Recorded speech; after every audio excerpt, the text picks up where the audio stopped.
ليه الناس قبل ما نخش المجموعه اللي في نادي الزمالك او اللعيبه القدامى بيبقوا في ناس متضايقه او في الادارات؟ يمكن ابراهيم فكرني بحاجه، قال لك الكلام ده حصل مش بعد ما احنا رحنا، قبل ما نخش نادي الزمالك كان في ناس خايفه من وجودنا. يبقى الموضوع حصل منين؟ ده كان فعل هم منه، بدا من عند الناس اللي انت بتتكلم عليهم القدام اللي موجودين في نادي الزمالك، مش حابين ان انت تبقى موجود، فبناء عليه انت بتعمل حوار مع مين؟ هو كابتن مثلا من وجهه نظري برضه، خليني اخد وجهه نظري، يعني يقول لك ولاد النادي وبتاع، ما تاخدوا يعني ادوا الفرصه لواحد قد كابتن حسام، واحد قده لعب مثلا في النادي اكتر. انت انا الكلمه دي كويسه. الراجل اللي شوف انت، يبقى الموضوع بقى موضوع ايه؟ مش موضوع بقى ان انت قبول ولا مش قبول، هو موضوع ازاي الناس دي ماسكه وشغاله وناجحه.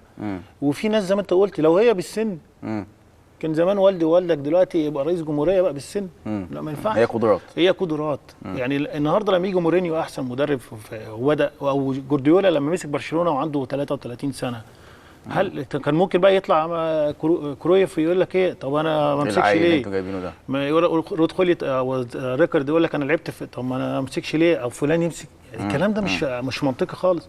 لكن ربنا بيدي قدرات لكل واحد، سواء كلاعب او مدرب او رئيس نادي.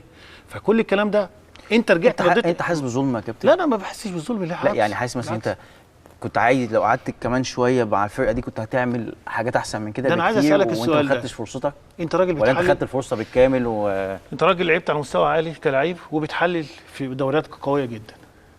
عقود بلاش انا يعني هبقى اسمها ايه ده؟ انت المفروض، انا على فكره انا كنت المفروض ان انا ادير الحوار ده معاك. انا شهادتي مجروحه، انت عارف ان الناس عارف ان انا بحبك. انا قلت لك قبل ما اطلع على الهواء كنت عايز ادير الحوار معاك. كابتن حسام يا جماعه على فكره كان عايز قبل الهواء، قال لي انا بقى هاخد نص ساعه اسال وانت تجاوب، لان المره الجايه ان شاء الله.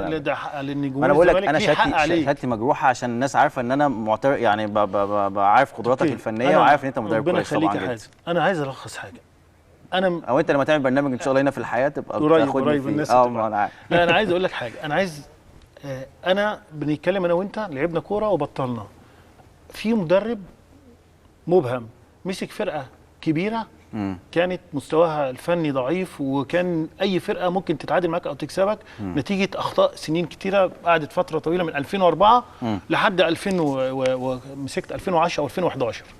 طيب قام جه مدرب الفلاني ده عمل كوادر جديده، رجع الثقه يعني بالجهاز وبالاداره اللي موجوده، ربنا جعله سبب ان ترجع الثقه تاني للعيبه، ويبقى في فرقه وفي شكل وفي لعيبه صغيره طالعه وفي طموحات جديده، وبقيت انت والمنافس بقت في نديه رجعت تاني، ان الفريق الكبير دون الاهلي والزمالك بقوا خلاص بقى دلوقتي تقعد الماتش تقول مش عارف مين هيكسب. صح. طيب انت راجل جمهور او مجلس اداره تقول للراجل دون المدرب ده او الجهاز ده يقعد ايه؟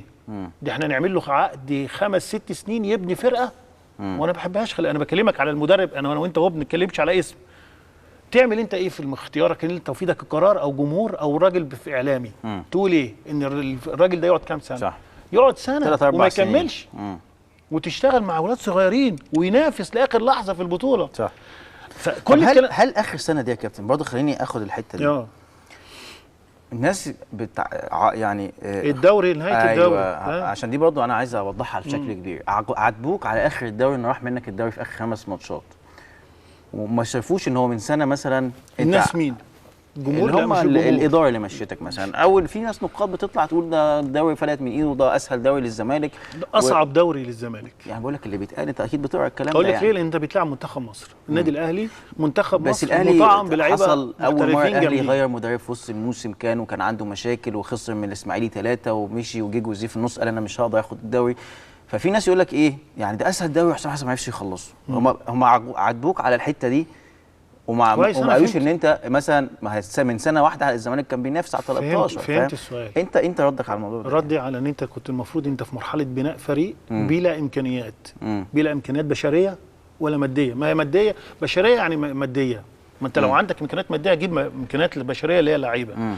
فانت شغال، رجعت من الموسم من بتاع الفريق 14 تحت 14 لحد الثاني ونافست، كنت ممكن تاخد البطوله. انت على مدار الدور الثاني انت البطل الدوري. الاسباب كتيره. بدات الدوري، انت الدور الثاني واخد نقط اكتر من الاهلي بشكل كبير. تمام. بدات الدوري الموسم الجديد، انت اول الدوري من اول اسبوع او ثاني اسبوع لحد الاسبوع ال 25. تمام.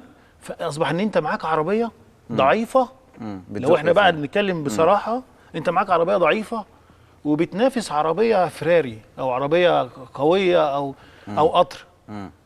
المنافسين اللي هو زي فرقه الاهلي بما فيهم حتى الفرقه المصري والاسماعيلي ساعتها، وكل دي فرق قويه كانت اقوى منك. خلينا نتكلم بصراحه، اقوى منك من الناحيه الفنيه او ناحيه الاستراتيجيه اللي ورا، اللي بره، اللعيبه اللي قاعده بره الاحتياطي، او اللعيبه اللي النادي الاهلي النهارده لما ممكن يلعب فرقتين ثلاثه، بقى له 3-5 سنين على كده، عنده فرقتين ممكن يلعب بيهم. النهارده لو ممكن بركات قاعد، وممكن ابو تريكه قاعد، ويلعب عبد الله السعيد، ويلعب وليد سليمان، ما فيش مشكله خالص. انا النهارده كنت قاعد بمين؟ شيكابالا. اولا قبل ما امسك، الناس اللي ما تعرفوش، اللي جمهور الزمالك وكل النقاد، ان عبد الشافي من احسن باكات ليفت في مصر، ما كانش اساسي قبل ما اجي، ما كانش اساسي، كان صبري رحيل اللي بيلعب. عبد الواحد كان فاقد الثقه في الحته الفنيه لان نتيجه النتائج والخسائر. فتح الله كان الناس كان مشكله من الحته اللي يقول لك الدفاع مشاكل، وجابوا من تونس، وجابوا مش عارف ايه. عندك احمد غانم، عندك الصفتي، عندك ابراهيم صلاح، ما كانش حد ما كانش بيلعب، وكان ماشي هيرجع تاني المنصوره. افتكر الكلام ده حازم وانت عارف. حسن مصطفى كان بيفكر خلاص يعتزل او يمشي قبل ما امسك الكلام ده.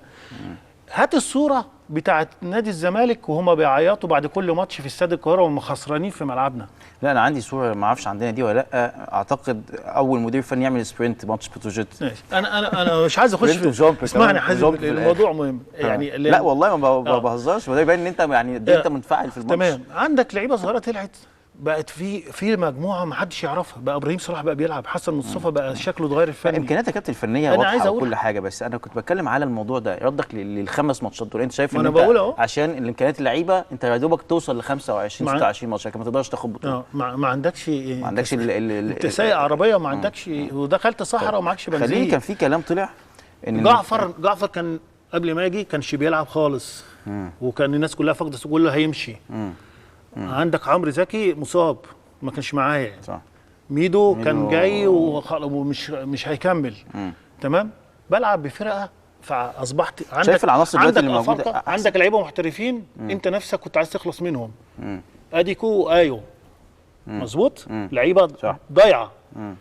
طب ازاي انت تيجي بالعقل كده تفنطها؟ ازاي الفريق الزمالك منافس على الاول؟ يمكن عشان وصلوا للناس اللي معاك خمسه قصاد مين بقى؟ النادي الاهلي، منتخب مصر، ومعاه لعيبه مطعمين محترفين.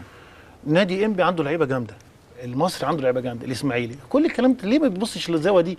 وما تقولش ليه ان احنا الوصول لحد اخر لحظه دي ده انجاز في حد ذاته. دي جزئيه ان انت معكش معكش بدايل. عارف ليه المشكله بقى؟ ان الناس صدقت في الفتره دي بالمستوى اللي انت عملته، ان خلاص انت بقت عندك فرقه كويسه. الناس ما شافوش ان انت من سنه كان لسه بتعمل فرقه، وفرقه كانت بتقع. لان ده طموحاتي الشخصيه، انا وابراهيم والجهاز، ان انا هنافس. انا بقول لك ليه، ان الناس انا معاه، الناس انا شايفها حاسبتك على كانك انت بطل الموسم الماضي مثلا، وانت فرطت السنه دي. نسيوا ان انت من سنه كنت اقل بكتير. ما انا بقول لك الاسباب اهو، الاسباب ان انت ما عندكش بدايل، وعندك لعيبه لسه بتتحسس، اللي هي تلعب قدام فرق كبيره وقت الزنقه برضه ممكن الولاد الصغيرين دولت، الولاد الصغيرين اللي لعبوا بقوا نص الفرقه، بقوا اساسيين. كون ان هم بيشوفوا دلوقتي يروح المصري يلعب في بورسعيد، يروح الاسماعيلي يلعب في اسماعيليه، الكلام ده صعب قوي. ان انا كنت بخلي محمد ابراهيم وعمر واحمد توفيق لعبوا ماتشات، اول مره كانوا بيتفرجوا على ماتشات الاهلي والزمالك دي في التلفزيون. عمر لعب اول ماتش اهلي، انا فاكر احسن ماتش عمله على فكره، وهو كان عنده 17 في الكوره في الاهلي، ماتشات الاهلي يعني. اللعيبه الصغيره دي كان عندهم امكانيات كبيره جدا، وهو عنده 17 سنه، كان عندهم 17 سنه ساعتها لما طلعتهم تقريبا. كون ان يلعبوا 3-4 ماتشات في الموسم ونص مع الزمالك، دي خبرات هتاخد نتيجه دلوقتي. طيب كل ده بتتبني. فانا عايز زائد ايه بقى؟ انا ما عنديش البدائل ان انا اشتري لعيبه. زائد عندي لعيبه ما بتاخدش فلوس يمكن لمستحقاتها. زائد عندك طبعا بطبيعه الحال ما عندكش اداره واقفه في ظهرك، مسانده اعلاميه. ما عندكش على فكره اي مكان سياسي او رياضي لازم تكون وراك في ظهرك منظومه اعلاميه تشجعك، تقويك، تحارب عليك. الكلام ده موجود، لازم يكون موجود في الانديه كلها، وانا مقتنع بيها. النادي الاهلي دي عنده المنظومه دي، وانت عارف كده يا حازم. فبالتالي لو حصل خطا في اي مكان في ناس بتطلع تدافع عنه. احنا ما كانش عندنا حد بيطلع يدافع عن ان مجلس الاداره سايب الامور، ما عندكش اعلام. زائد اتحاد الكوره، وعلى فكره وهقولها والناس نسيها وهفكرك بيها، الاستاذ ممدوح حباس طلع في مره قال ايه؟ في صالح نادي الزمالك. الموسم اللي فات اتلغى ده في صالح نادي الزمالك. نادي الزمالك كان في المركز الثالث او الرابع. ولما المصري كسب ال3 ماتشات عداه كان هيبقى مركز ثالث. طيب انت من اول الدوري وانت متصدر البطوله ومش جايب ب 13 لعيب ب 85 مليون واقل لعيبه. طب لما انت جبت 85 مليون لعيبه، عايز اقول لك حاجه، حسين ياسر وحازم، ودي شهاده لازم تقولها واستاذ ممدوح لازم يقولها. لما جينا نكلمكم على حسين ياسر بامانه الله، قلت لك انا عايز اجيب حسين ياسر، قلت لي حسين ياسر انت متاكد ان هيبقى لعيب كويس؟ استاذ ممدوح قال لي ايه؟ انت ايه متاكد منك ايدك مليانه ان هو لعيب كويس ولا ما كانش حد لسه شافه في النادي الاهلي. قلت لك على مسؤوليتي وانا متحمل كل مسؤوليه يا حازم، وتعالى اقعد معاه. فاكر؟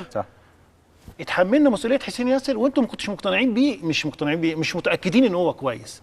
قدمنا حسين ياسر لنادي الزمالك قيمه كبيره فنيه، بقى اسم كبير لنفسه ولنادي الزمالك. ومشي في الاخر. تمام؟ لا، ميدو رجع لمستواه في الفتره اللي لعب معانا ورجع راح انجلترا تاني. طيب انا عايز بمناسبه النجوم عشان برضه عندي شيكابالا. معلش طيب شيكابالا. اتفضل. شيكابالا حازم كان قبل ما نمسك كان من الناحيه الفنيه والنفسيه ضايع. بتهاجمه بشكل كبير. الجماهير الزمالك بتهاجمه صح. عمره ما كانش نجم مصر الاول في الكوره، ما كانش اساسي في منتخب مصر، ما كانش ليه قيمه الماديه، ما كانش لسه وصلت. حتى بالنسبه لجمهور الزمالك ما كانش هو نمبر 1 يعني. ربنا جعلنا سبب بعد ربنا وجمهور الزمالك طبعا الاداره والجهاز، لما مسكنا الجهاز كله وصلنا للحاله الفنيه. بقى شيكابالا احسن لاعب في مصر. شيكابالا اساسي في منتخب مصر. شيكابالا القيمه بتاعته اللي هو راح بيها الوصل النادي الاماراتي هناك، دي من نتيجه الشغل اللي اتعمل في الموسم ونص معانا. لا، واكتر حاجه كابتن حب الجماهير للزمالك دلوقتي لشيكابالا بالشكل ده. السنه ونص اللي لعب اللي هي الدوري ده، قيمه شيكابالا بالنسبه لجمهور الزمالك لا توصف. كل الكلام ده ليه؟ ازاي وصل للمرحله دي؟ ازاي؟ شغل كتير، تعبنا.